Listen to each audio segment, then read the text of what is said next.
Insulin resistance का basically मतलब ये है कि बॉडी में इंसुलिन है तो ज़रूर, लेकिन शुगर कम करने का जो उसका एक्शन है या बाकी जो काम करने का उसका एक्शन है वो हो नहीं पा रहा है, क्योंकि जहाँ पे जिस कोशिका में इंसुलिन को काम करना था, जहाँ पे जिस रिसेप्टर के साथ रिएक्शन करके या इंटरेक्शन करके इंसुलिन को अपना असर दिखाना था, वहाँ पे इंसुलिन काम नहीं कर पाता है कुछ कारणों की वजह से। तो आज हम बात करेंगे ये क्या ऐसे कारण है जिसकी वजह से बॉडी इंसुलिन को रिस्पॉन्ड नहीं करती है या इंसुलिन रेजिस्टेंस हो जाता है, जिसकी वजह से पेशेंट को डायबिटीज़ हो जाती है।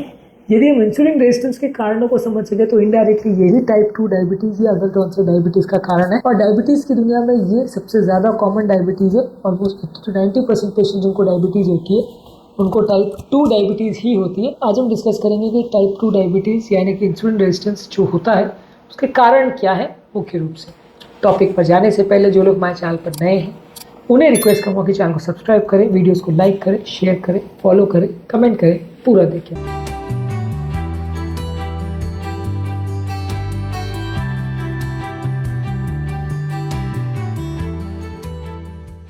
हम आज बात करेंगे इंसुलिन रेजिस्टेंस के कॉमन कारणों पर। सबसे इम्पोर्टेंट कारण है वज़न ज़्यादा होना। जिसका जितना वज़न ज़्यादा होगा उतना उसका इंसुलिन रेजिस्टेंस ज़्यादा होगा। यदि आपको वज़न को कम करना है तो इंसुलिन रेजिस्टेंस को कम करना है, और वाइस वर्सा भी, यदि इंसुलिन रेजिस्टेंस को कम करना है तो वज़न कम करना पड़ेगा। ये दोनों ही रिलेटेड चीज़ें हैं।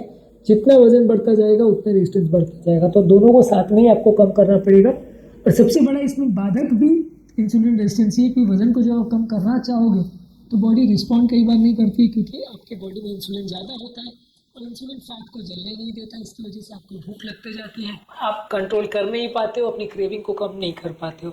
तो यदि आपको ओबेसिटी को कंट्रोल करना है तो इंसुलिन रेजिस्टेंस को कम करना पड़ेगा, और इंसुलिन रेजिस्टेंस को कम करना है तो ओबेसिटी को कम करना पड़ेगा। दोनों ही रिलेटेड चीज़ें। नेक्स्ट इंपॉर्टेंट रिस्क फैक्टर है सीडेंटरी लाइफस्टाइल।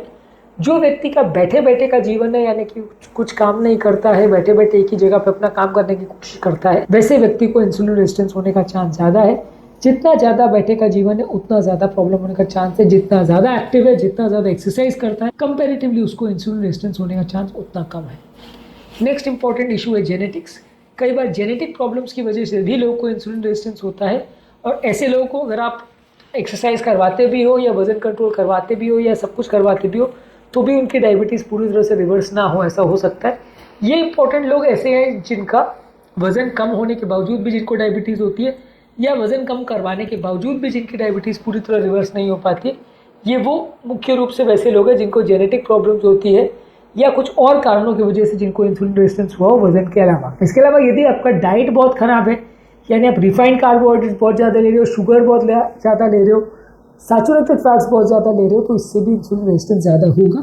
ये सारी ही चीज़ें बॉडी में शुगर लेवल्स को बढ़ाती है सडनली, जिसकी वजह से सडनली बॉडी में इंसुलिन लेवल बढ़ता है, और जिसकी वजह से लंबे समय में इंसुलिन रेजिस्टेंस होता है। ये डाइट की चीज़ों को यदि आप ध्यान नहीं दोगे और जितना ज़्यादा मीठी चीज़ें खाओगे उतना आपको इंसुलिन रेजिस्टेंस होगा। जितना ज़्यादा आप मीठी चीज़ों को कंट्रोल करोगे उतना इंसुलिन रेजिस्टेंस को आप कंट्रोल कर पाओगे।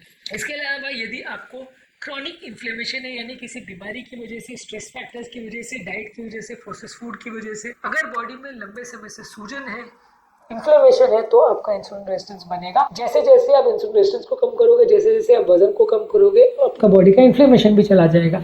यही कारण है कि इंटरमिटेंट फास्टिंग से जब आप वजन कम करते हो तो इन्फ्लेमेशन आपका कम हो जाता है। तो क्रॉनिक इन्फ्लेमेशन अगर शरीर में है तो इंसुलिन रेजिस्टेंस करेगा और उससे डायबिटीज़ होगी।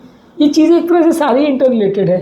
यदि ओबेसिटी है तो इंसुलिन रेजिस्टेंस होगा, और इंसुलिन रेजिस्टेंस है तो ओबेसिटी होगा। इन्फ्लेमेशन है तो इंसुलिन रेजिस्टेंस होगा, इंसुलिन रेजिस्टेंस है तो इन्फ्लेमेशन होगा। तो ये एक तरह से सारी इंटर रिलेटेड चीज़ें, एक चीज़ बढ़ेगी तो साथ में दूसरी चीज़ भी बढ़ेगी। इसके अलावा अगर किसी को स्लीप डिसऑर्डर्स है, वो अगर प्रॉपर सोता नहीं है, नींद उसकी प्रॉपर नहीं हो पाती, तो वैसे लोग को भी स्ट्रेस फैक्टर्स की वजह से बॉडी में स्ट्रेस हार्मोन ज़्यादा बन, जिसके कारण इंसुलिन रेजिस्टेंस होता है। तो लंबे समय तक अगर आप सोते नहीं है, पूरी रात अगर आपको जागने का काम है, तो वैसे लोगों को भी कई बार डायबिटीज़ हो जाती है, इंसुलिन रेजिस्टेंस हो जाता है, और वो दवाइयों को रिस्पॉन्ड नहीं करते, उनको शुगर की मेडिसिन चालू करनी पड़ती है। इसके अलावा कुछ हार्मोनल प्रॉब्लम्स भी हैं, जैसे polycystic ovarian disease female patients में है, या किसी को अगर क्रॉनिक स्ट्रेस है, वैसे लोग को भी हार्मोनल प्रॉब्लम्स हो जाती है, और वैसे लोग को भी कई बार इंसुलिन रेजिस्टेंस हो जाता है। बॉडी में ज़्यादा कॉर्टिसोल लेवल होने की वजह से भी इंसुलिन रेजिस्टेंस हो जाता है, जिसकी वजह से आपके हार्मोनल इम्बैलेंस होती है, जिसकी वजह से आपको डायबिटीज़ होता है, जिसकी वजह से बॉडी इंसुलिन को रिस्पॉन्ड ना करे, ऐसा हो सकता है।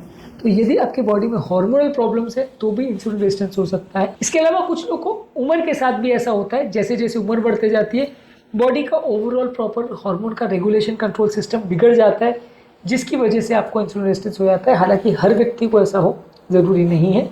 बहुत सारे लोग उम्र के बावजूद भी प्रॉपर उनका इंसुलिन काम करता है, कुछ लोगों में नहीं भी करता है। तो यदि आपकी प्रॉपर हेल्थ और लाइफस्टाइल आपने अच्छे से मेंटेन की है तो हो सकता है इतनी दिक्कत ना आए। आप हेल्दी लाइफस्टाइल नहीं रखोगे तो दिक्कत आने का चांस ज़्यादा होता है। इसके अलावा यदि आपका पेट में नॉर्मल माइक्रोफ्लोरा अगर मेंटेन्ड है तो वो भी कई बार मेटाबॉलिक डिसऑर्डर्स को कम करने में मदद करता है।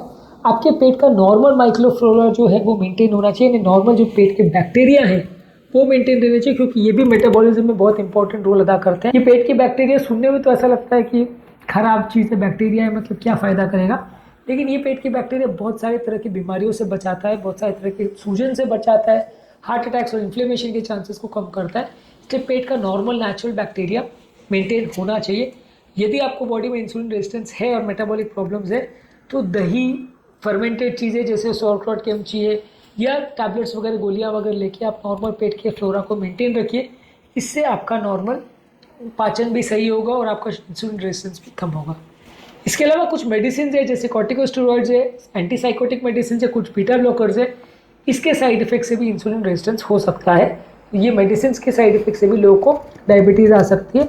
ये मेडिसिन अगर किसी को प्री डायबिटीज़ है या डायबिटीज़ है तो अवॉइड करना चाहिए। इसके अलावा कुछ वातावरण में मौजूद पोल्यूशन करने वाले चीज़ें हैं जैसे परसिस्टेंट ऑर्गेनिक पोल्यूटेंट्स है, POPs या एंडोक्राइन डिसरप्टिव केमिकल्स है यानी EDC। ये वातावरण में मौजूद केमिकल्स जो हैं ये भी कई बार आपकी बॉडी में इंसुलिन को प्रॉपर काम नहीं करने देते, जिसकी वजह से डायबिटीज़ होती है और मेटाबॉलिक प्रॉब्लम्स होता है। तो ये इंपॉर्टेंट वो कारण है जिसकी वजह से कई बार सब कुछ करने के बावजूद भी और सब कुछ प्रॉपर करने के बावजूद भी, एक्सरसाइज के बावजूद भी, ओबेसिटी कंट्रोल करने के बाद भी, डाइट को भी प्रॉपर लेने के बावजूद भी आपका कई बार इंसुलिन रेजिस्टेंस कम नहीं होता। हालांकि जितनी चीज़ों को आप कंट्रोल कर पाओगे, जितना आप प्रॉपर और अच्छी लाइफस्टाइल रख पाओगे, उतना ज़्यादा चांसेस है कि आप इसको कंट्रोल कर पाओगे इंसुलिन रेजिस्टेंस को, और उतना आपको डायबिटीज़ कम होगी। लेकिन फिर भी इसके कारण बहुत सारे हैं। इन सारे कारणों को हम सही तरह से अगर प्रॉपर इनका निवारण कर सके तो काफ़ी चांस है कि हम इंसुलिन रेजिस्टेंस को भी कंट्रोल कर सकते हैं। उम्मीद करूँगा कि आज के टॉपिक में कुछ नई बातें जानने को मिली होगी। जो लोग हमारे चैनल पर नए हैं उन्हें रिक्वेस्ट करूँगा कि चैनल को सब्सक्राइब करें, वीडियोज़ को लाइक करें, शेयर करें, फॉलो करें, कमेंट करें, पूरा देखें। डायबिटीज़ और इंसुलिन रेजिस्टेंस और इंटरमिटेंट फास्टिंग संबंधित हमारे चैनल पर बहुत सारे वीडियोज़ हैं, इन्हें ज़रूर चेकआउट करिए, बहुत यूज़फुल आपको कंटेंट मिलेगा।